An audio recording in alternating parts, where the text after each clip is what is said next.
أعوذ بالله من الشيطان الرجيم. بسم الله الرحمن الرحيم. وَلَقَدْ آتَيْنَا مُوسَى الْكِتَابَ وَقَفَّيْنَا مِن بَعْدِهِ بِالرُّسُلِ وَآتَيْنَا عِيسَى ابْنَ مَرْيَمَ الْبَيِّنَاتِ وَأَيَّدْنَاهُ بِرُوحِ الْقُدُسِ أَفَكُلَّمَا جَاءَكُمْ رَسُولٌ بِمَا لَا تَهْوَى أَنفُسُكُمُ اسْتَكْبَرْتُمْ فَفَرِيقًا كَذَّبْتُمْ وَفَرِيقًا تَقْتُلُونَ وَقَالُوا قُلُوبُنَا غُلْفٌ بَل لَّعَنَهُمُ اللَّهُ بِكُفْرِهِمْ فَقَلِيلًا مَّا يُؤْمِنُونَ. وَلَمَّا جَاءَهُمْ كِتَابٌ مِّنْ عِندِ اللَّهِ مُصَدِّقٌ لِّمَا مَعَهُمْ وَكَانُوا مِن قَبْلُ يَسْتَفْتِحُونَ عَلَى الَّذِينَ كَفَرُوا فَلَمَّا جَاءَهُم مَّا عَرَفُوا كَفَرُوا بِهِ فَلَعْنَةُ اللَّهِ عَلَى الْكَافِرِينَ. بِئْسَ مَا اشْتَرَوْا بِهِ أَنفُسَهُمْ أَن يَكْفُرُوا بِمَا أَنزَلَ اللَّهُ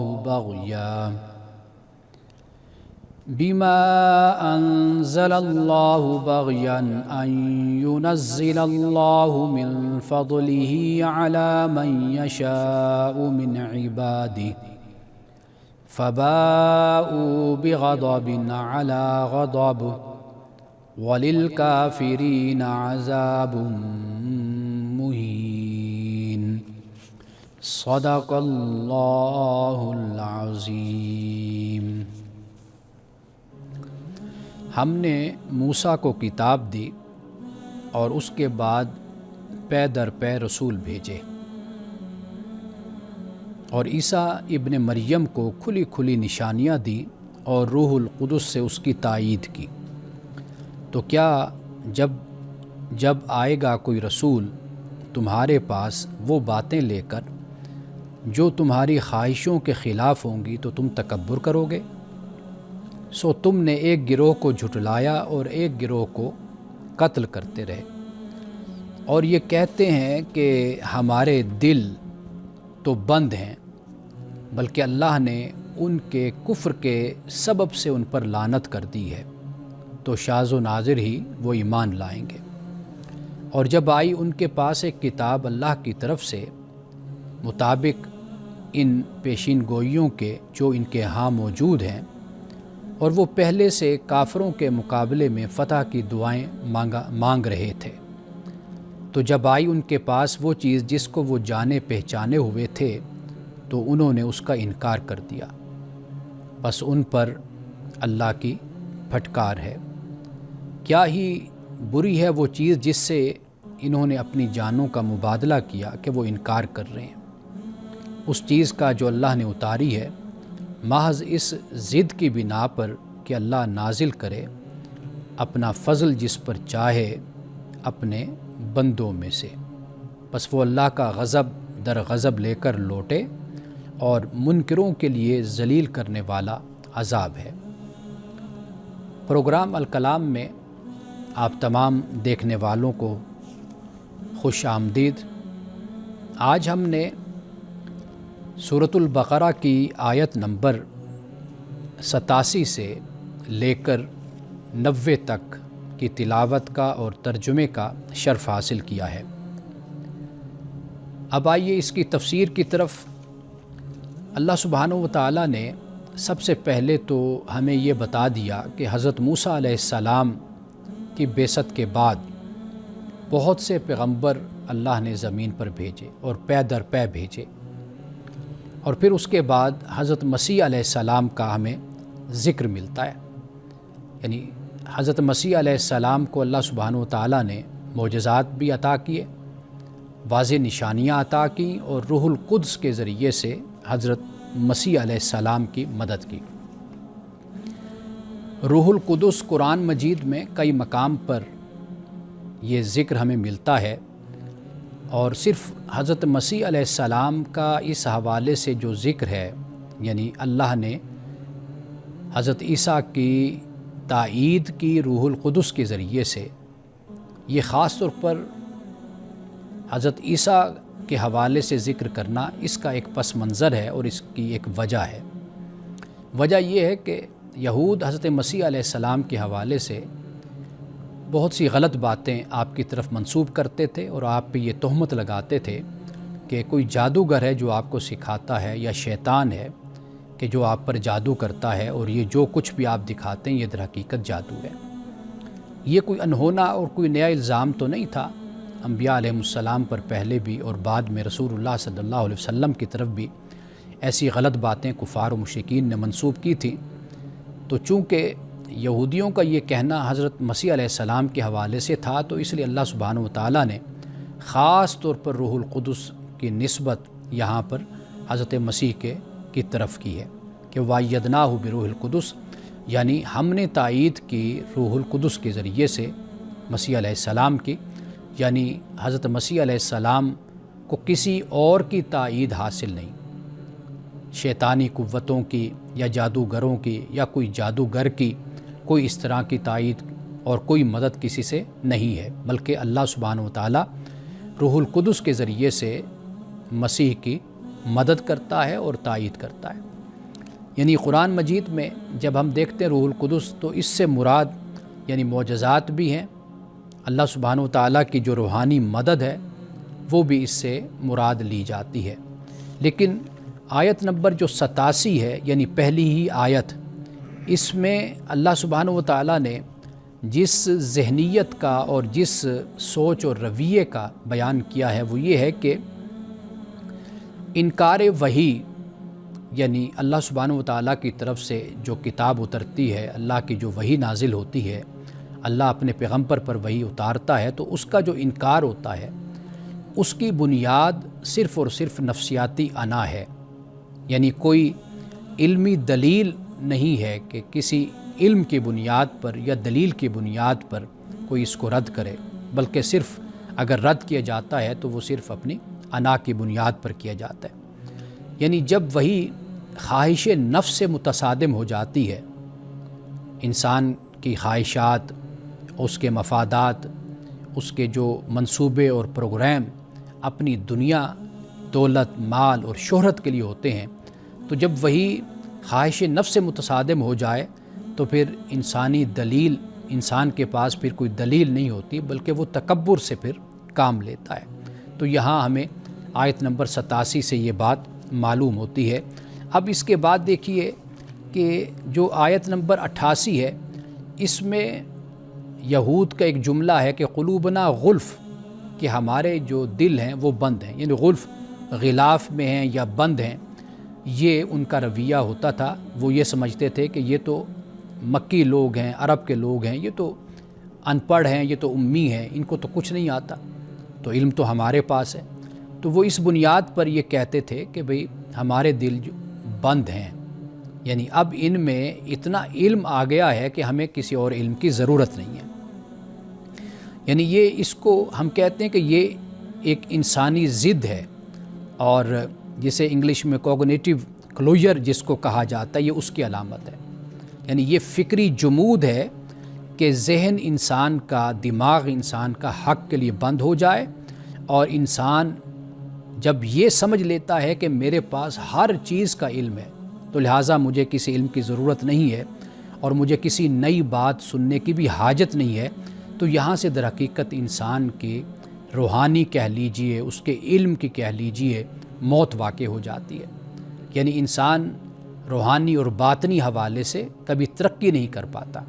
علم انسان حاصل کرتا ہے، اور حقیقت میں علم والے کی نشانی یہی ہوتی ہے کہ وہ اپنے آپ کو طالب علم سمجھتا ہے، اور وہ ہر بات سنتا ہے، علم کی بات کو، دلیل کی بات کو سنتا ہے، اور وہ اس طرح سن رہا ہوتا ہے کہ جیسے اس کے پاس علم نہیں، وہ علم حاصل کرنا چاہتا ہے، وہ سیکھنا چاہتا ہے۔ تو جو شخص اپنے آپ کو یہ سمجھ لے کہ میں ایک مکمل ہوں اور مجھ میں اب مزید علم کی ضرورت نہیں ہے، تو در حقیقت پھر اس انسان کی موت واقع ہو جاتی ہے۔ یعنی علم کا غرور، مذہبی جمود، اخلاقی پستی، یہ در حقیقت بنیاد اسی بات کی بنتی ہے کہ انسان مزید سیکھنا اور مزید علم حاصل کرنا اس کے دروازے اپنے اوپر بند کر لیتا ہے۔ تو قرآن پاک نے یہاں پر آیت نمبر 88 میں ان کے اسی رویے کو بیان کیا۔ تو اللہ نے فرمایا کہ اللہ نے ان پر پھر ان کے کفر کی وجہ سے لعنت کر دی، ان پر پھٹکار ہو گئی اللہ کی۔ یعنی جب لعنت کا لفظ ہم بولتے ہیں تو اس سے مراد یہ کہ خدا کی رحمت سے یہ دور ہو گئے۔ یہ ایسے ہی ہے کہ جیسے کوئی شخص اپنی ضد ہر درمی کی وجہ سے، تعصب کی وجہ سے نصیحت نہیں سنتا تو آخر آپ بھی خاموشی اس لیے اختیار کر لیتے ہیں، آپ سمجھتے ہیں کہ یہ شخص مزید بات نہ سمجھے گا اور نہ اپنی اصلاح کے لیے تیار ہوگا، تو وہاں پر آپ خاموشی اختیار کر لیتے ہیں۔ تو اللہ جب فرماتا ہے کہ لعنت کر دی، مطلب یہ کہ اب اللہ نے ان کی ہر درمی، ضد اور تعصب کی وجہ سے، کہ اس علمی تکبر کی وجہ سے خدا نے ان کو اپنی رحمت سے دور کر دیا، اور فرمایا کہ کم لوگ ہیں کہ جو ایمان لاتے ہیں۔ خواتین و حضرات، یہیں سے ہی بات کا سلسلہ ہم دوبارہ جوڑتے ہیں ایک وقفے کے بعد۔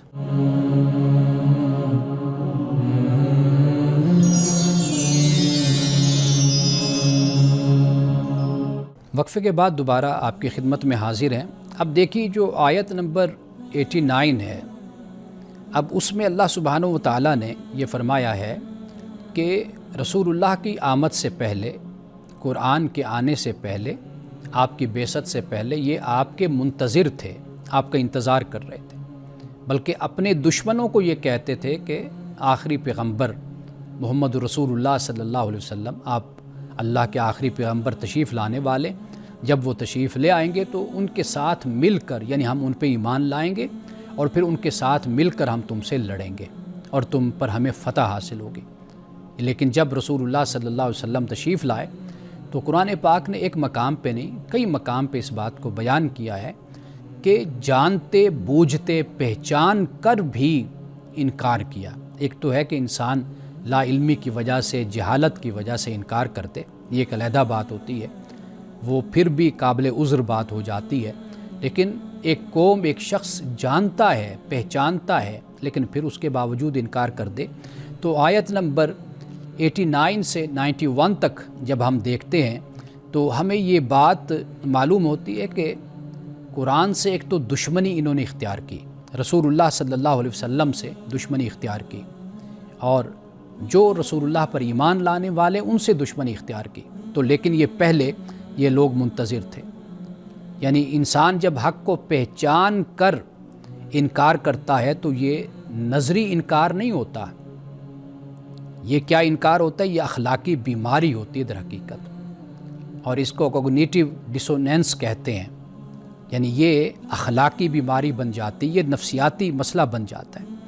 یعنی سچ جان کر بھی اس کے خلاف جانا، کیوں جانا؟ تاکہ اپنی انا سلامت رہے، اور وہ انا کیا ہے کہ چونکہ رسول اللہ صلی اللہ علیہ وسلم کی جو آمد ہے وہ غیر خاندان میں ہوئی، غیر قبیلے میں ہوئی، غیر مذہب میں ہوئی، تو لہٰذا یہ ان کی انا کا مسئلہ بن گیا کہ یہ محمد رسول اللہ صلی اللہ علیہ وسلم یہ تشریف لائے، قریش سے تشریف لائے، یہ عرب سے آ گئے، یہ بنو اسماعیل سے آ گئے، بنو اسحاق سے نہیں ہے، ان کا مذہب یہودیت نہیں ہے، اور یہ ہمارے قبیلے سے بھی نہیں ہے۔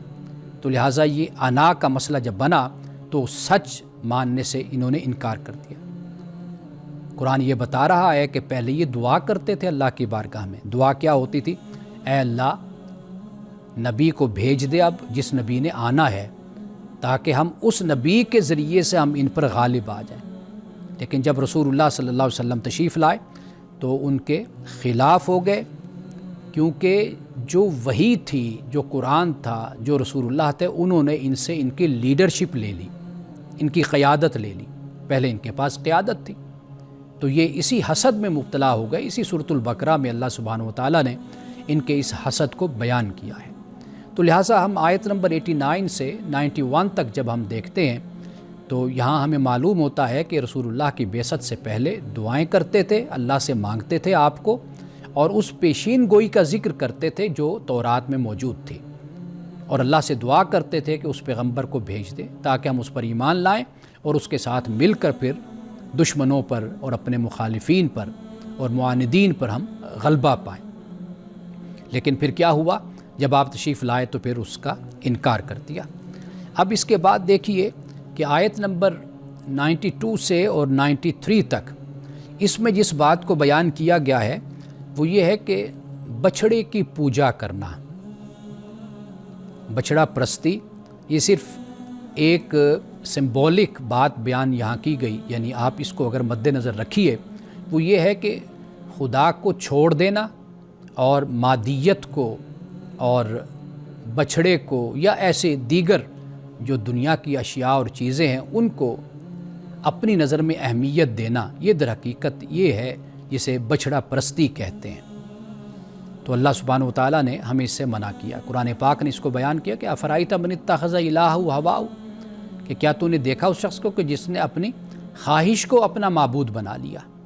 تو خواہشات کی پوجا کرنا، اپنے نفس کی پوجا کرنا اور حرام کاموں میں اپنے آپ کو ملوث کر لینا، اپنے رب کو چھوڑ دینا، تو اس پر بھی اللہ سبحانہ وتعالیٰ گرفت فرماتا ہے اور ہمیں اس طرف متوجہ کرتا ہے کہ صرف اور صرف میری ذات، میرے احکام، ان کی تم پیروی کرو اور ان کو اپنے اوپر تم لازم کر لو۔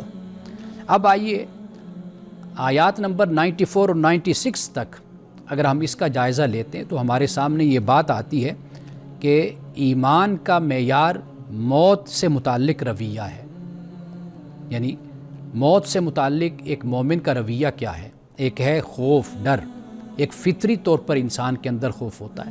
ایک چیز یہ ہے کہ جسے ایمان کہا جاتا ہے کہ یہ جو موت ہے یہ تو ایک دروازہ ہے کہ اس سے ہم نے گزر کر پھر دوسری دنیا میں داخل ہو جانا ہے۔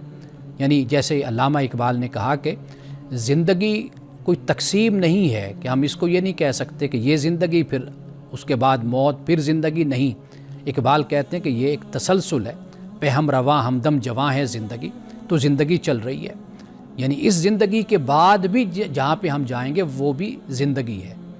تو لہٰذا ایمان رکھنے والا موت سے اس طریقے سے نہیں ڈرتا کہ مجھ سے سب کچھ چھن جائے گا، وہ یہ ایمان رکھتا ہے کہ میں اپنے ایمان اور عمل صالح کی وجہ سے اگلی دنیا میں بھی اللہ کے نعمتوں کا حقدار اس سے کہیں زیادہ ہوں گا کہ جو مجھے دنیا میں اللہ سبحانہ وتعالیٰ نے نعمتوں سے نوازا ہے۔ تو ایمان کے متعلق ایک مومن کا اور ایک کافر کا جو رویہ ہوتا ہے وہ بالکل مختلف ہوتا ہے۔ جو موت سے ڈرتا ہے وہ حقیقت سے بھاگتا ہے، جو موت کا سامنا کر لیتا ہے اور موت کو بطور حقیقت کے قبول کر لیتا ہے۔ اور ناظرین کرام یہ بات بھی یاد رکھیے کہ موت حقیقت ہے، اور اگر ہم اس زندگی کو دیکھیں یہ در حقیقت خواب ہے، اس لیے کہ ہماری زندگی ماضی کی طرف نظر ڈال کر دیکھ لیں تو ہمیں آج بھی وہ خواب کی طرح نظر آتی ہے کہ کس طرح ہم نے اپنے گھر میں وقت گزارا، ماں باپ زندہ تھے، ہمارے بہن بھائی تھے، چھوٹے تھے، ہم سب اکٹھے پڑھتے تھے، کھیلتے تھے، کھاتے تھے، سوتے تھے اور مذاق کرتے تھے، آپس میں لڑتے بھی تھے۔ وہ وقت گزر گیا اور پھر اب ہم خود ماں باپ بن گئے، ہمارے بچے ہیں، اب ہماری دوسری طرح کی زندگی ہے۔ تو یہ سارا وقت جو گزر جاتا ہے ایک خواب کی صورت بن جاتا ہے۔ جب انسان اس زندگی سے گزر کر آگے جاتا ہے تو در حقیقت جو موت ہے اس کا انکار کوئی شخص بھی نہیں کر سکتا، وہ سب سے بڑی حقیقت ہے۔ اور یہ بات اللہ سبحانہ وتعالیٰ نے آیت نمبر 94 سے 96 تک اس میں اس بات کو بیان کیا، اس لیے کہ کفار و مشرکین اور خاص طور پر یہود و نصارہ ان کا ذکر ان آیات میں ہوتا ہے، اور ان کا جو موت کے بارے میں جو عقیدہ اور جو ان کی سوچ تھی اس کا رد یہاں پر اس مقام پر اللہ سبحانہ وتعالیٰ نے کر دیا۔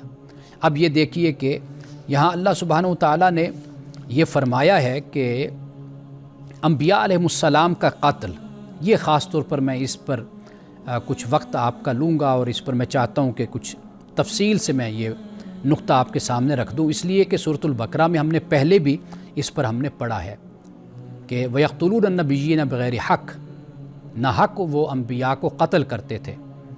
اب انبیاء کو قتل کرتے تھے قرآن پاک میں اور مقام پر بھی بیان ہے۔ حضرت زکریا کا قتل کیا انہوں نے، حضرت یحییٰ علیہ السلام کا قتل کیا، روایات میں آتا ہے اشعیاء کا قتل کیا، ارمیا کا قتل کیا، شمعون کا قتل کیا، حضرت مسیح علیہ السلام کے قتل کی سازش کی۔ تو یہ قرآن مجید میں اس کا بیان نہیں ہے، صرف قرآن میں اتنا بیان ہے کہ انبیاء کا قتل انہوں نے کیا، ناحق قتل کیا، لیکن ہمیں تورات سے یا ہمیں دیگر روایات سے اس بات کا علم ہوتا ہے کہ حضرت زکریا کو، حضرت یحییٰ کو، ارمیہ کو، اشعیاء کو اور اس کے علاوہ شمعون کو، ان کو قتل کیا گیا، شہید کیا گیا، اور حضرت مسیح علیہ السلام کے قتل کی سازش ان یہودیوں نے تیار کی تھی۔ میں وقفے کے بعد تھوڑا سا اس پر بات کرنا چاہوں گا، پھر ساتھ ہی آپ کے سوالات کی طرف ہم آ جائیں گے۔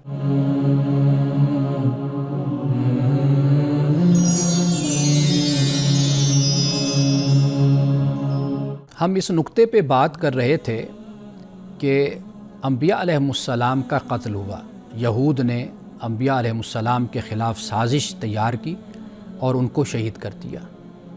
ان میں سے چند انبیاء علیہم السلام کا ہمیں ذکر ملتا ہے کہ جن کو شہید کیا گیا، ان میں حضرت زکریا ہیں، حضرت یحییٰ ہیں، حضرت ارمیہ ہیں، اشعیاء ہیں اور شمعون ہیں۔ حضرت مسیح علیہ السلام کے قتل کی سازش تیار کی گئی۔ واضح بات ہے کہ اس معاشرے میں اللہ کے یہ پیغمبر ان کو نیکی کی تلقین کرتے تھے، حرام کمائی سے منع کرتے تھے، ان میں بغیر نکاح کے تعلقات عورتوں سے قائم کرنے کا ایک رواج تھا، اس کے خلاف بتاتے تھے، حرام کمائی کے حوالے سے بتاتے تھے، اور جو ظلم اور ناانصافی تھی اس کے بارے میں ان کو آگاہ کرتے تھے۔ اور یہاں تک کہ حضرت یحییٰ علیہ السلام کی جو مظلومانہ شہادت ہے، اگر آپ اس کو پڑھیں تو بادشاہ وقت نے صرف ایک طوائف کے کہنے پر حضرت یحییٰ علیہ السلام کا قتل کیا، اور اس نے شرط یہ رکھی کہ میں اس وقت آپ کی صحبت میں آؤں گی کہ جب آپ یحییٰ کا سر لے کر میرے پاس آئیں گے۔ تو حضرت یحییٰ علیہ السلام کو صرف اس عورت کے کہنے پر قتل کر دیا گیا۔ اسی طرح ایک پیغمبر کے بارے میں یہ آتا ہے کہ ان کو کنویں میں پھینک دیا گیا، اور اسی کنویں میں پھر ان کی زندگی گزری، وہیں پر جتنے دن بھی وہ زندہ رہے اسی کنویں میں رہے، اس کے بعد ان کی شہادت واقع ہو گئی۔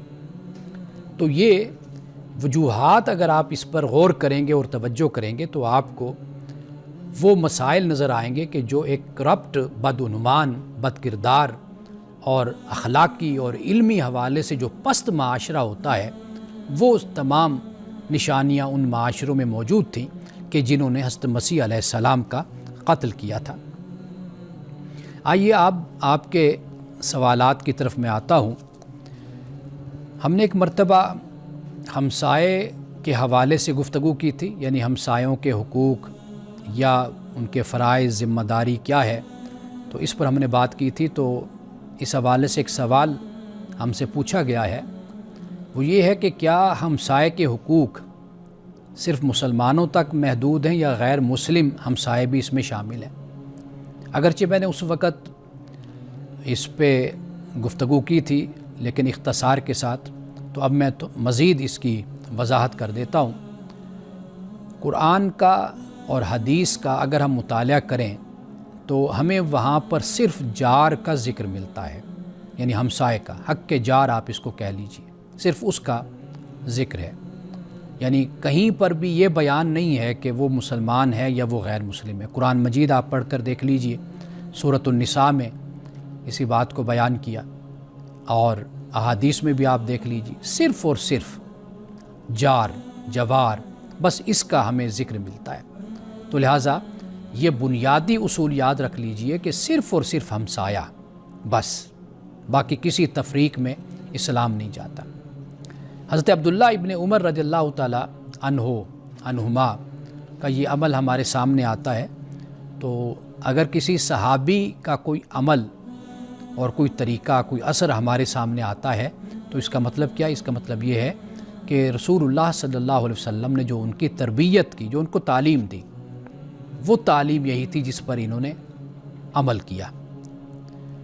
حضرت عبداللہ ابن عمر رضی اللہ تعالیٰ عنہما کے گھر بکری ذبح ہوئی تو آپ نے بار بار پوچھا، یہ الفاظ ہیں کہ آپ نے بار بار پوچھا، کیا تم نے ہمارے یہودی پڑوسی کو بھی گوشت بھیجا ہے؟ آپ نے بار بار اپنے یہودی پڑوسی کے بارے میں کہا کہ جو میری ہمسائیگی میں یہودی رہتا ہے تو کیا اس کو بھی گوشت بھیجا ہے یا اس کو نہیں بھیجا؟ اسی طرح حضرت عائشہ صدیقہ رضی اللہ تعالی عنہا سے روایت ہے کہ آپ نے رسول اللہ صلی اللہ علیہ وسلم سے یہ پوچھا، یہ سوال کیا کہ میرے 2 ہمسائے ہیں تو میں کس کو ہدیہ دوں؟ تو آپ نے فرمایا کہ جو دروازے سے قریب تر ہے اس کو ہدیہ دو۔ یعنی اب آپ نے یہ نہیں فرمایا کہ عائشہ اس کو تم ہدیہ دو کہ جو مسلمان ہے، یہ نہیں فرمایا۔ آپ نے فرمایا کہ جو تمہارے دروازے کے قریب تر ہے، یعنی جس کا دروازہ تمہارے دروازے کے قریب ہے، فرمایا کہ اس کو تم ہدیہ دو، اس کو تحفہ دو۔ تو گویا کہ جب ہم قرآن اور حدیث پڑھتے ہیں تو وہاں پر ہمیں کسی جگہ پر بھی یہ تفریق نظر نہیں آتی۔ تو لہٰذا ہمسائے کا جو حق ہے وہ انسانیت کی بنیاد پر ہے، اسلام کی بنیاد پہ نہیں ہے۔ یعنی جو انسانیت کا تعلق ہے آپ نے اس کو نبھانا ہے۔ اس لیے میں اپنے معاشرے اور سماج کے حوالے سے ہمیشہ یہ بات کرتا ہوں کہ جو ایک سوسائٹل کانسیپٹ جس کو کہا جاتا ہے اس کو اجاگر کرنے کی ضرورت ہے، تاکہ ہم جہاں پر بھی رہیں وہاں پر امن اور سکون سے رہیں، تفریق پیدا نہ کریں۔ لیکن ہمارے ہاں بدقسمتی یہ ہے کہ اگر کوئی سوسائٹی، کوئی جگہ مل جل کر لوگ بناتے ہیں تو وہاں پر سب سے پہلے یہی تفریق شروع ہو جاتی ہے کہ یہ فلاں مسلک کی مسجد ہے، یہ فلاں مسلک کی مسجد ہے۔ یہ جو تفریق ہمارے ہاں پیدا ہوتی ہے یہ ایک کمیونٹی میں نہیں ہونی چاہیے، اور یہ زہر قاتل ہے۔ اس سے دلوں میں نفرت پیدا ہوتی ہے، دوری پیدا ہوتی ہے۔ تو لہٰذا جہاں ہم مل جل کر رہیں وہاں پر اسلام نے ہمیں اس بات کی تعلیم دی ہے کہ صرف اور صرف انسانیت کی ہم قدر کریں۔ ہاں، اگر کوئی شخص ایسا ہے، کوئی گھرانہ ایسا ہے کہ جو اس طرح کی سرگرمیوں میں ملوث ہے کہ جس سے سماج کو، معاشرے کو خطرہ ہے، تو وہاں پر تو کوئی بات کہی جا سکتی ہے، لیکن ہماری طرف سے کوئی اس طرح کی سرگرمیاں، کوئی رویہ ایسا نہیں ہونا چاہیے کہ جو معاشرے میں تفریق کو پیدا کرے۔ یہ بڑی بنیادی تعلیم ہے، اس لیے اس کی بنیاد ہی یہاں سے رکھ دی جاتی ہے کہ رسول اللہ صلی اللہ علیہ وسلم نے ہمسایوں میں مسلم غیر مسلم کی کوئی تفریق نہیں کی۔ تو آج کے دور میں یہ بات بڑی معیوب خیال کی جاتی ہے کہ اس طریقے سے ہم اپنے معاشرے کو تقسیم کریں۔ اگر آپ اسلام کی خدمت بھی کرنا چاہتے ہیں، آپ دوسروں کو اسلام کی طرف راغب بھی کرنا چاہتے ہیں، تو اس کے لیے آپ کا اخلاق، آپ کا کردار، آپ کی ملنساری، آپ کا میل جول، آپ کی محبت، آپ کا پیار، آپ کی نرمی، آپ کا حسن سلوک، اچھا برتاؤ، یہ دوسرے کو آپ کے قریب کرتا ہے، نہ یہ کہ آپ تفریق کی، تعصب کی ایک دیوار کھڑی کر دیں۔ تو اس سے آپ کسی پر روب تو اپنا ڈال سکتے ہیں، لیکن اس کے دل میں اپنا اور اپنے مذہب کا احترام پیدا نہیں کر سکتے۔ وقفے کے بعد دوبارہ آپ کے سوالات کی طرف آتے ہیں۔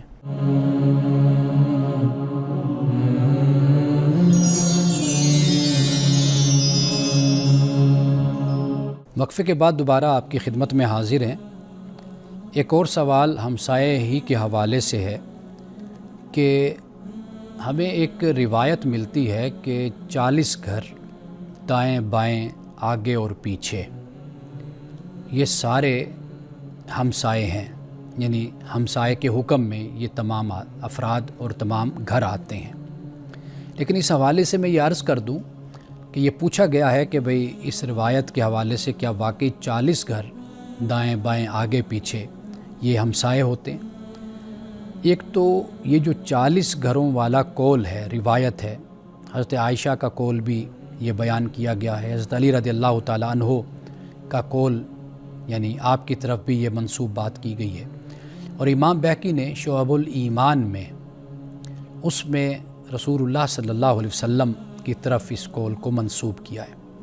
الادب المفرد میں تو امام بخاری نے حضرت علی رضی اللہ تعالیٰ عنہ کی نسبت سے یہ قول بیان کیا ہے۔ تو رسول اللہ صلی اللہ علیہ وسلم کی طرف اس کی نسبت، اس پہ ہمارے محدثین نے کلام کیا ہے اور اس پہ گفتگو، اس کی سند پہ انہوں نے کی ہے۔ لیکن بہرحال اسلامی فقہ میں، یعنی ہمارے فقہاء نے یہ جو حد ہے اس کو عملی معیار کے طور پر اس کو قبول کیا ہے۔ یعنی آپ یوں کہہ لیجئے کہ یہ ایک معروف ہے کہ 40 گھر آس پاس آگے پیچھے اس کو ہمسائیگی میں شمار کیا گیا ہے، اور اس کا مقصد صرف ایک یہ ہے کہ گھر کی دیوار سے جڑے ہوئے شخص تک محدود نہیں رہنا چاہیے. یعنی میں یہ خیال کروں کہ میرے دائیں طرف ایک گھر، میرے بائیں طرف ایک گھر، آگے پیچھے ایک ایک گھر، تو یہاں تک ہمیں محدود نہیں رہنا چاہیے. بلکہ جب 40 گھروں کی بات کی گئی تو اس سے مطلب یہ ہے کہ ہماری جو ذمہ داری ہے وہ بڑھ جاتی ہے، وسیع ہو جاتی ہے. یعنی ہمیں آس پاس دور تک ہم نے خیر خواہی کا تعلق لوگوں کے ساتھ رکھنا ہے، اور اس طرح پھر پورا معاشرہ جو ہے وہ امن کا، محبت کا اور سلامتی کا پھر گہوارہ بن جاتا ہے. یعنی مقصود کیا ہے؟ یہ ایسے ہی ہے کہ جیسے بات میری ذات سے شروع ہوتی ہے، میری ذات کے بعد پھر میرے والدین ہیں، پھر میرے بچے ہیں، بیوی ہے، پھر میرے رشتہ دار ہیں، پھر رشتہ داروں کے بعد پھر یتامہ ہیں، مساکین ہیں. یعنی ہمسائے تو پہلے اس میں ہو گئے، یتامہ مساکین ہو گئے، پھر اس کے بعد آگے بڑھتے چلے گئے کہ آپ کا محلہ علاقہ ہو گیا، پھر اس سے وسیع شہر ہو گیا، پھر آپ کے اس شہر سے دوسرے شہر ہو گئے جو متصل ہیں، پھر اس کے بعد آپ کا ضلع، صوبہ، پھر صوبے کے بعد پھر آپ کا ملک آ جاتا ہے. تو گویا کہ یہ اس ترتیب کے ساتھ اسلام بات کو آگے بڑھاتا ہے. یعنی اگر ایک انسان صاحب مال ہے، صاحب استطاعت ہے، صاحب وسعت ہے، اور اگر ہم کہیں تو صاحب اقتدار ہے، صاحب حکومت ہے، صاحب وسائل ہے، تو پھر ایسے درجہ بدرجہ اس کی ذمہ داری پھر بڑھتی چلی جاتی ہے. تو اس سے کبھی بھی آنکھیں بند نہیں کرنی چاہیے. یعنی کوئی یہ سمجھ لے کہ میں نے اپنے آس پاس کے ایک دو گھر جو ہیں ان کا خیال کر لیا اور ان کا حق ہمسائیگی ادا کر دیا تو سب کا ادا ہو گیا. نہیں، ایسا نہیں ہے. خاص طور پر آج کے دور میں تو ویسے بھی ہمارے فرائض بڑھ گئے ہیں. کیوں؟ اس لیے کہ اب لوگوں سے رابطہ رکھنا کرنا یہ بہت آسان ہو گیا. تو جہاں تک آپ کی پہچان ہے، جہاں تک آپ کی انفارمیشن ہے، تو واضح بات ہے کہ وہاں تک پھر آپ کی ذمہ داری بھی بن جاتی ہے. تو لہٰذا یہ بات ہمیں ذہن میں رکھنی چاہیے کہ بے شک 40 گھروں والی بات یہ مستند بات نہیں ہے رسول اللہ صلی اللہ علیہ وسلم کی ذات اقدس کے حوالے سے، لیکن بہرحال حضرت عائشہ کا قول بھی بیان کیا گیا، حضرت علی کا بھی بیان کیا گیا، اور امام بہقی نے اس کو رسول اللہ کی طرف بھی منسوب کر کے اس کو بیان کیا ہے. اگرچہ محدثین کے نظیر یہ مستند نہیں ہے، لیکن بہرحال آپ دیکھیں کہ اس سے کم از کم یہ سوچ تو ضرور ابھرتی ہے، سامنے آتی ہے کہ ہمیں اپنے ہمسایوں کا دور تک ہمیں خیال رکھنا ہے. یہ ہماری ذمہ داری بن جاتی ہے اگر ہم صاحب استطاعت ہیں. جتنی استطاعت ہے، جتنی تکلیف ہم اٹھا سکتے ہیں تو اتنے ہم پابند ہیں. آخر میں حضرت مسیح علیہ السلام کا ایک خوبصورت قول جو بائبل میں نقل ہے، بیان ہے، وہ یہ ہے کہ آپ فرماتے ہیں کہ اپنے ہمسائے سے اپنے مانند محبت کر. جیسے تو اپنی ذات سے محبت کرتا ہے، اسی طرح تو اپنے ہمسائے سے بھی محبت کر. جیسے اللہ کے نبی صلی اللہ علیہ وسلم نے فرمایا نا کہ تم اس وقت تک مومن نہیں ہو سکتے کہ جب تک تم اپنے بھائی سے ویسی محبت نہ کرو جیسے تم اپنے آپ سے محبت کرتے ہو. تو یہ انبیاء علیہ السلام کی ایک مشترکہ تعلیم ہے کہ حضرت مسیح علیہ السلام جب یہ فرما رہے ہیں کہ جیسے تو اپنے سے محبت کرتا ہے اسی طرح تو اپنے ہمسائے سے محبت کر. یعنی اپنے آپ سے اپنے ہمسائے کو جدا نہ سمجھ. اگر تو اس کو دیتا ہے، اس کو کھلاتا ہے، اس کا خیال رکھتا ہے، گویا کہ تو نے اپنا خیال رکھا. ذرا اس حکمت پر ذرا غور کیجئے اور اس قول کی گہرائی پر غور کیجئے. اس لیے کہ جب آپ اپنے ہمسائے کا خیال کرتے ہیں تو گویا کہ آپ اپنا خیال کرتے ہیں. تو لہٰذا ہماری کوشش یہی ہونی چاہیے کہ ہم اپنے ہمسایوں کا خیال رکھیں، ان کے آرام کا، ان کو تکلیف نہ دیں، ان کو اذیت نہ دیں، اور ان سے حسد بھی نہ کریں. ان کی ترقی میں، ان کی خوشحالی میں خوش ہوں، اور اللہ تعالیٰ سے اپنے ہمسائے کے لیے اور اپنے آپ سے ہم دعا کرتے رہیں. انہی الفاظ کے ساتھ اجازت دیجیے، انشاءاللہ کل دوبارہ آپ سے ملاقات ہوگی. السلام علیکم ورحمۃ اللہ وبرکاتہ.